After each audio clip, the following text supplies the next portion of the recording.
So here's what we're going to do to train during the winter or just do some remedial training.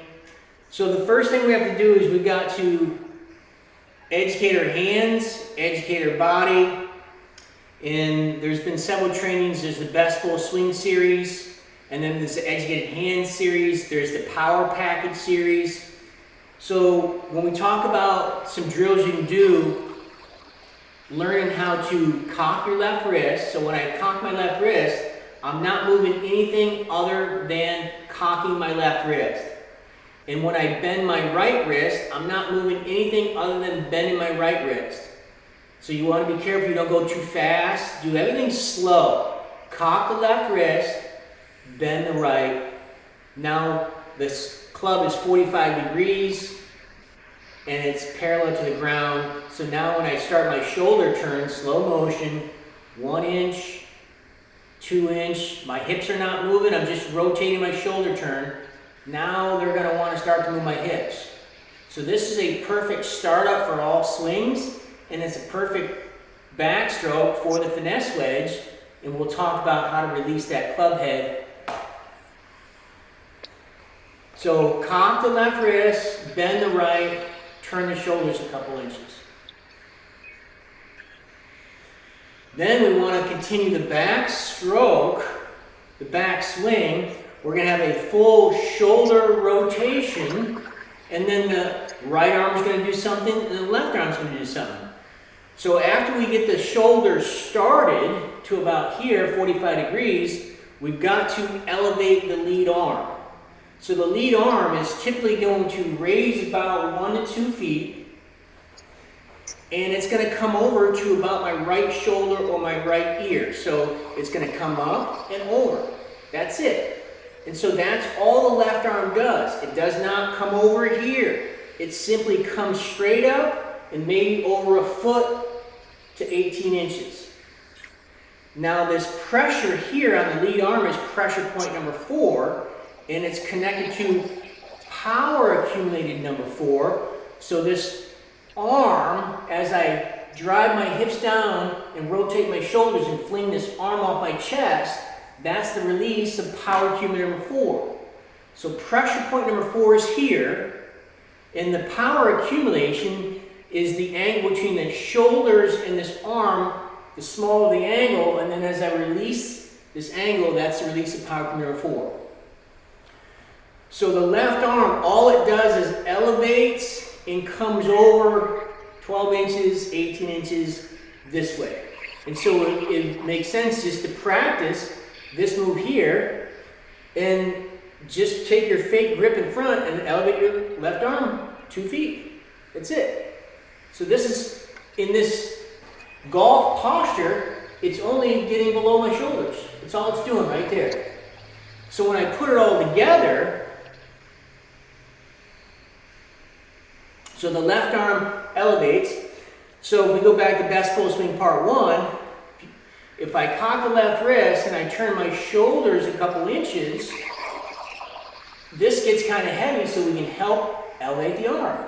So the arm, the left arm, is still only elevating a couple feet over 18 inches backwards. This is the move. And so when my shoulders are turned, and now I elevate, I haven't finished my shoulder turn yet, I'm just elevating my arm. So in this angle here, I'm just elevating my arm there. Now, once there, I can finish my shoulder turn and my hip turn.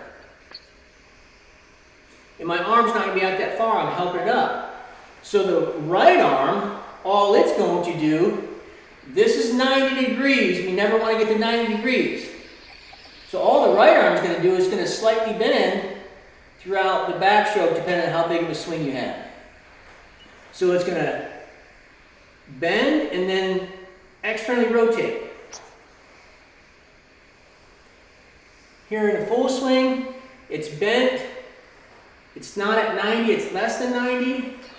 If you find that it gets more than 90, it bends your lead arm. And so if you straighten out your trail tricep, that extensor action, that's pretty much where it needs to be.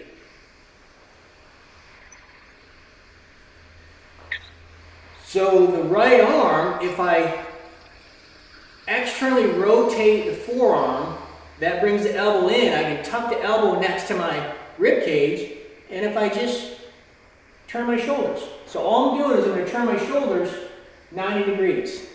You can see my elbow still here in this position. Now as I get to a bigger swing, the elbow's going to want to come away from the body, and that's okay. But it still appears where it's still in front of my chest versus way back here. Because it's way back here, it has to come out this way. And in the golf swing, we want to go back, we want to go up, and we want to go in. And so the first move is going to be down, then out, then forward. And most golfers all their life have always gotten back here and went out, then down and forward, and they get the cuts and the slices and all the other bad shots. So, cock the left wrist, bend the right, turn the shoulders, and I would do these drills slow motion until you master it. Cock the left wrist, bend the right, shoulder turn. So now I'm going to elevate my left arm, and I'm going to finish my shoulder turn. And so that's how you develop a good full swing, backswing for your golf swing. So now when we look at the shoulder turn, so I'm going to start turning my shoulders. I'm going to keep the knees, hips, and feet from moving, and I'm just going to slowly find out where it wants to start to get the resistance. So now my hips want to start to turn, so about 35 degrees, and I'm going to allow them to turn. And now I got all this stored up resistance, and you'll notice my head is right over my neck because I have a good spine tilt. So most people are up here vertical, and I want to have a slight little spine tilt just like this, and then I just rotate my shoulders around it there. And I keep my head back, and then we'll get to the downswing in a minute, but I'm going to take my arms down, and as I come down, my hip starts to slide to the left, and then I can turn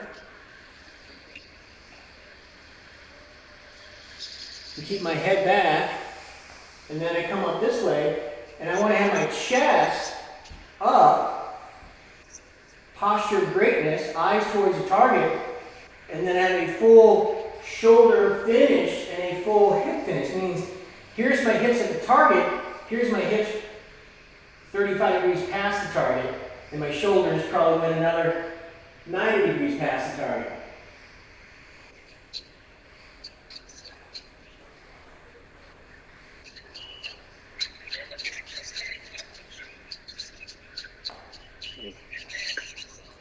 So if I take and put the club in my lead hand, the lead hand is a pulling side. So I've got pressure point number 2 in the fingers, and I got power accumulator number 2, the angle between the arm and the shaft.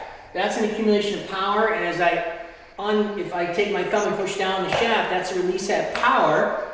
And then I also have pressure point 4 and power accumulator 4. So I can do simple drills to where as I'm working on cocking my left wrist, bending my right, starting the shoulder turn, I'm going to elevate this club up because it's heavy.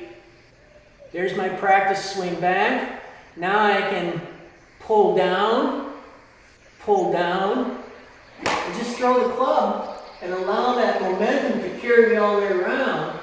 And I've just trained my hand how to use power accumulator number 2 and power accumulator number 4, because the left arm is really inert, there's no power, and so when there's pressure, pull back, and this rotation takes this counterforce and throws it off the chest, that's the release of the power. So it's important to learn how to rotate properly. We don't rotate with the right shoulder, we rotate with the left shoulder going up, and then rotating around back to vertical. So centrifugal force is a pulling motion. Centripetal force is a pushing motion, which is muscle power. So the muscle power is in power accumulator number 1, and the palm bone that rides on top of the lead thumb as it presses down, that's pressure point number 1. And as I bend my right elbow, that's accumulation power. And as I straighten out the right elbow, that's a release of power. So if I simply cock my left wrist and bend my right elbow, it's a short backswing, under 9 o'clock. I can fire my right elbow and straighten out my right tricep. Going to be a lot of control there. It's going to be less power than the centrifugal force, but the centripetal muscle force, you can still maintain a lot of speed and power. But it also allows me to have a shorter backswing, meaning I just cock my left wrist and then bend my right elbow. Now you notice that the hands are they're not anywhere up here. It didn't cause my torso up, my head up. I simply just cock my left wrist, finish my shoulder turn, and bend my right elbow. Now you notice my right elbow is still in front of my chest. And all I have to do is, if it's back, up, and in, it's down, out, and then forward. And then we look at rotational power, power cube number 3. So we always talk about the magic of this little knuckle. This is pressure point number 3. And the pressure's on the aft side of the shaft, the rear of the shaft, and I'm pressing this way. I'm not turning the pressure point this way. I'm pressing against that shaft, so as the left hand pushes back this way, the right knuckle presses this way, and then I can actually drag. If you have a wet mop, you can drag a wet mop, and you will find that that's how you get that club head lag pressure. You're going to drag, and so if I turn my hands back and I roll them through, you can get a lot of control there and a lot of power there. That's that muscle power. So if I bend my right elbow, so training separately, bending the right elbow, and then turning my forearm back, and then rolling it back right to square at the same time that I'm straightening out my right arm. See, my right arm doesn't get fully straightened out until well past the ball's gone. And that's how we get an appearance of more speed after impact. So I can turn my right forearm, my right hand, and bend my right elbow. And now I just use power command number 1 and 3. And so I can straighten out my right elbow and then roll my hand back through. And then I can add in, well, let me just cock my left wrist, turn back, and bend my elbow. Now I got 1, 2, and 3 that are being used actively, and all 4 are being used. Number 4 is being passive. So to keep adding on how to build a great full swing for yourself, we got to look at the fundamentals, and the fundamentals start from the ground, right? Are we dug in the ground with our feet? For me, to ball my right foot, if I really dig the ball my right foot down here, there's about 80% of my weight there. Notice how it automatically takes my spine angle right this way. So if I just have a club shaft hanging straight down the center of my chest, and I just reach down here like that, well, look what it does to the spine. It puts me in a perfect position. Now I'm fully loaded up on this right side. All I have to do is turn my hips 45 degrees, turn my shoulders 90 degrees. And I'm not trying to do anything with my arms. My arm, I've already trained this 1,000 times, 1,000 times, 1,000 times, 1,000 times. Train this move separately so it becomes so natural. Put your right hand over your left wrist, straighten out your tricep, which is the pressure point number 1. pressure point number 1, pushing down. This is called an extensor action. It extends out this triangle and keeps the radius consistent. I would be doing this over and over and over. Now when you're in that position right there, here, just turn your shoulders. That's it. But keep your head looking at the ground.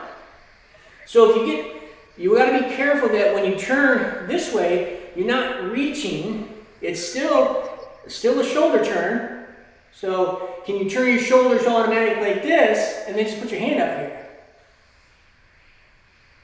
So now this is how we develop a really sound, fundamental back swing to the top.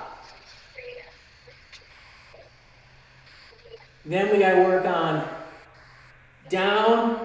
It's been sometimes called squat to square. Really all I'm doing is I'm getting squatting and getting my hips back to square.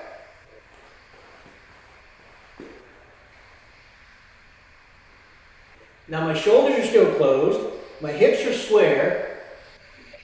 Club's in a good spot. Fire.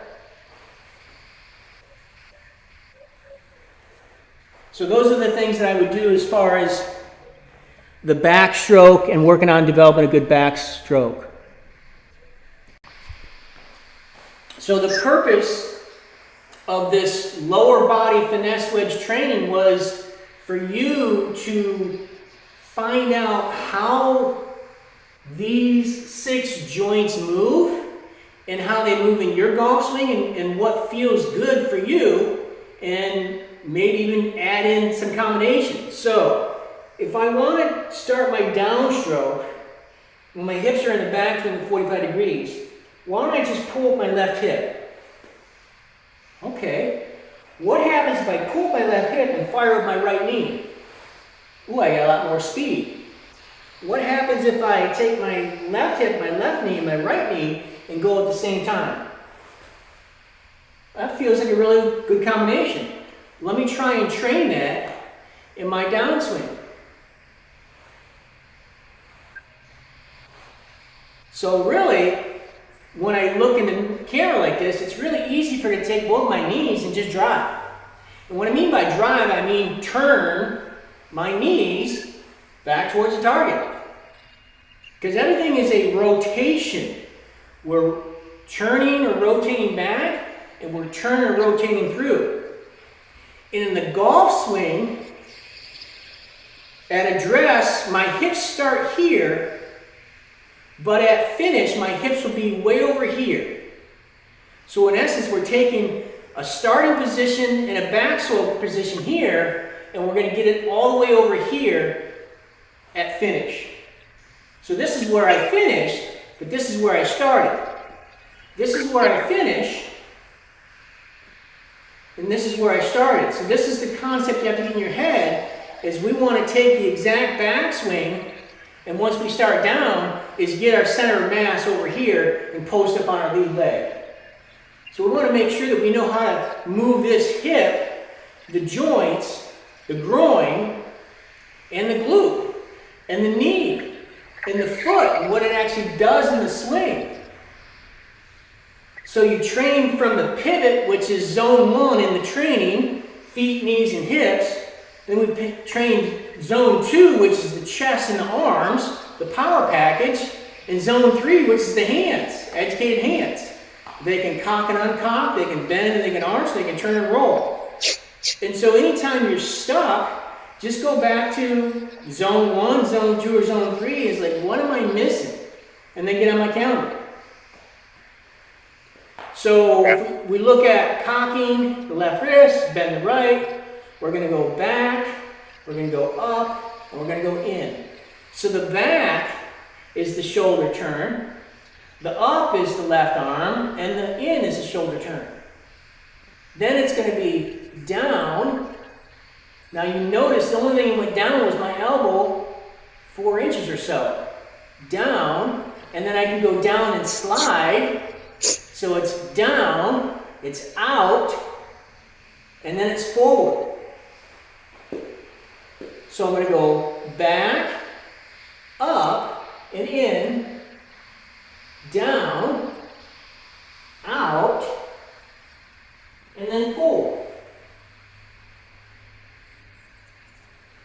And when you're separating this, it feels weird to put it all together. Well, the easiest way to make it feel fluid is just to cock your left wrist and pull down. And the momentum of this club, with two hands, the momentum can stop.